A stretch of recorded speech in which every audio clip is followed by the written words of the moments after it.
unang hirit, serbisyong totoo ang unang hirit, ang saya-saya sa unang hirit.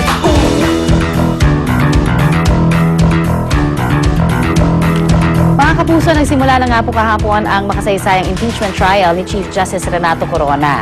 Tinutukan niyo po ba ito? Dapat lang ho dahil napakahalaga ho ng kalalabasan ng paglilitis para sa ating bayan. At sa unang araw po ng impeachment trial na dinaluhan pa mismo ni Chief Justice Renato Corona, ipinatikim agad sa atin ng prosekusyon at depensa ang kani-kanilang pangunahing argumento.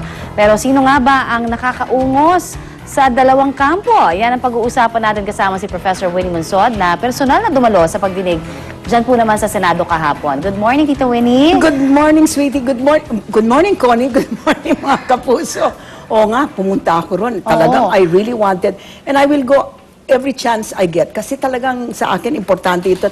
Marami natututunan. Iba na yung nanonood ka sa TV at iba andudong ka. You know, you get a real Feel, flavor of the yes, whole thing.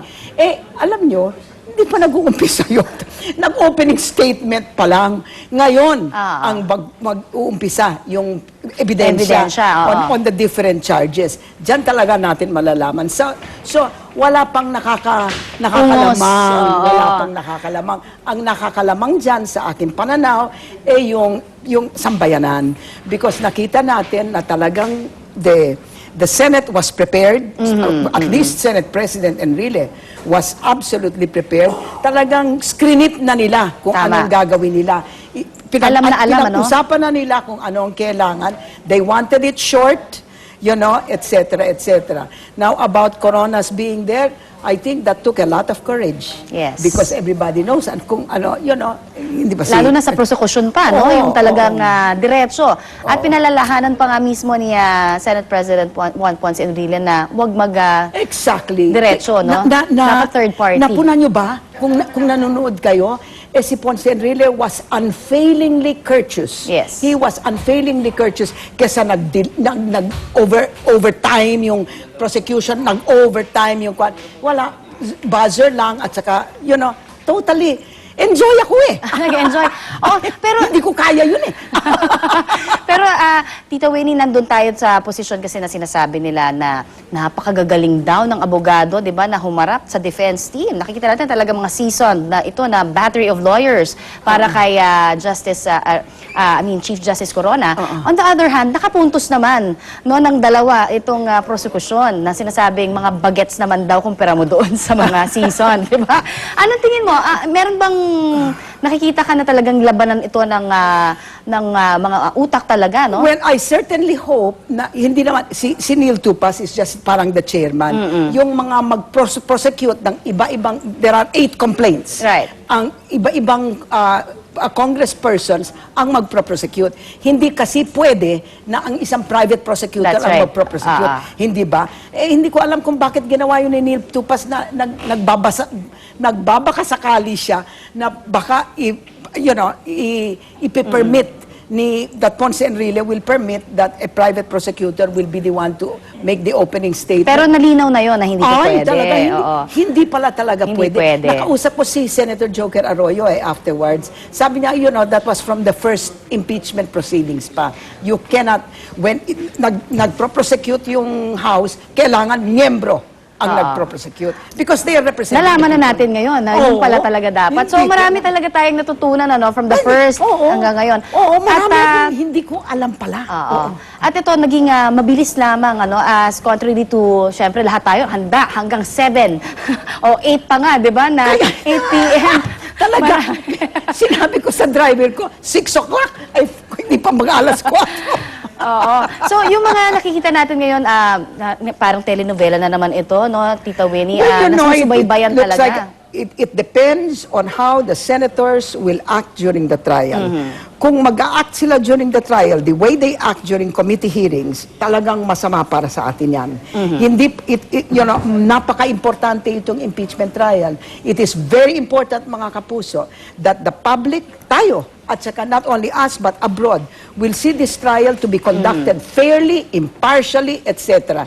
Hindi pwedeng railroading system ito. Hindi pwede. At saka makikita naman natin kung ang ebidensya okay. Okay, nakita rin natin na marami kasing pumuri dun sa how si Senate President Juan Ponce Enrile conducted himself. Galing. Diba? Nakita talaga yung kagalingan niya. Magaling yung opening At marami statement siyang niya. mga pinaalala Can you na bawal imagine mag-walk out. Can you imagine if there's somebody else had been the Senate President? Just come here. Yun na nga. Sabi ko, just come. So, Mabuti na lang. Marami hong nagpaalala, syempre, particularly dun sa mga iba pang senator judge, no, na maging impartial, ibase lahat ito. So, tingin nyo, Tita Winnie, papaano ngayon yung mga susunod na araw, lalong-lalo na pagdating sa ebidensya? Well, sabi ni Senate President Enrile that he was asking everybody, they agreed that, you know, it will be based on the evidence. Wala yung mga Partido-partido. walang partido and on their own conscience. That is the important thing, yung konsyensya nila. Eh, kung wala silang konsyensya, wala na tayong magagawa. But, you know, ang yung bago na notice ko, one argument that I had not known about or I did not appreciate, sabi nung prosecution, alam nyo, bawat Pilipino are entitled to notice and hearing. Part of in other words, they must be told and then they must be allowed to be heard. Bago maglilitis talaga, yung in other words, Yes, dun sa preliminary investigation, hindi daw nangyari yung kay Corona. Sabi ko, oo nga, no, ha? Walang Pero meron din notisya. silang sinasabi, si dating Chief Justice Arturo Panganiban, na parang meron silang pinagbasehan ng dalawang version yan eh. So, kailangan talagang aralin. Kaya nga hindi tayo po pwedeng bastang maglagay ng opinion natin without fully knowing, no, kung ano talaga yung pinagbabasehan pala nila. No, Yun ang sinasabi. the question talaga is, you know, was he given notice? Was he given a hearing? Parang And meron the answer is no. Oo. Ha? Ano? Kasi one-thirds na daw ang boto. Ayan nga eh. Parang ang bilis-bilis. Hindi tuloy na nakuan yung kanyang rights, the rights of every Filipino. At least that's how, yung sinabi yon ni Cuevas yata o ni De Los Angeles, sabi ko, oo nga no ha? Ganon. Wala ba si Ranillo? Pero yung sa preliminary hearing na ibinasura, yun pa mismo, anong tingin nyo doon? Anong preliminary Kasi di ba nanghihingi yung defense, no? Ang sabi, the thing that was told by Senate President Enrile that yung na-heard is that as far as the Senate is concerned kasi, sila hanggang trial lang. Basta binigay sa kanila ng House, hinirespeto niya yung House, whether the rules are, that's where the Supreme Court should come in kasi pero ngayon, na parang walang saysay yung Supreme Court, wala nang makakapunta sa Supreme Court. In other words, as far as the Senate is concerned, what the House does, according to its rules, etc., is a given. They are just going to get it and then they are going to determine the guilt or innocence of Chief Justice Cuevas. Ang problema is who is going to say whether the House has done the right thing. Ang sabi ng House, kami.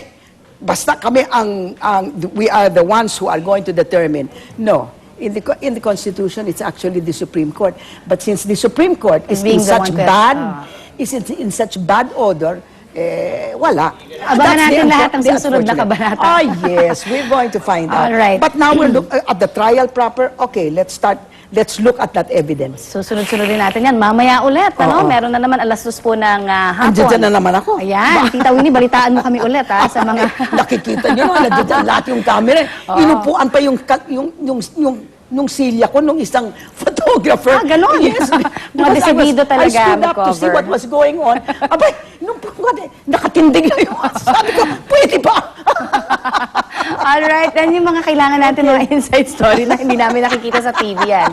Maraming salamat sa inyo, Tita Winnie. Okay, Para let's sa all pray insights mga naman. kapuso ha. This is very important for us. Kaya mga kapuso, manatili po kayong nakatutok sa mga pinakahuling pangyayari sa impeachment trial pa rin ni Chief Justice Renato Corona at ihahatid po namin sa inyo yan dito po sa GMA. Samantala ngayon naman, unang balita na po tayo.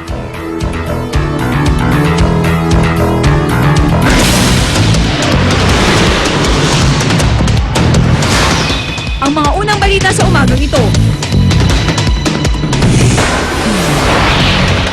Sa ikalawang araw ng impeachment trial ni Chief Justice Renato Corona, 2 testigo ihaharap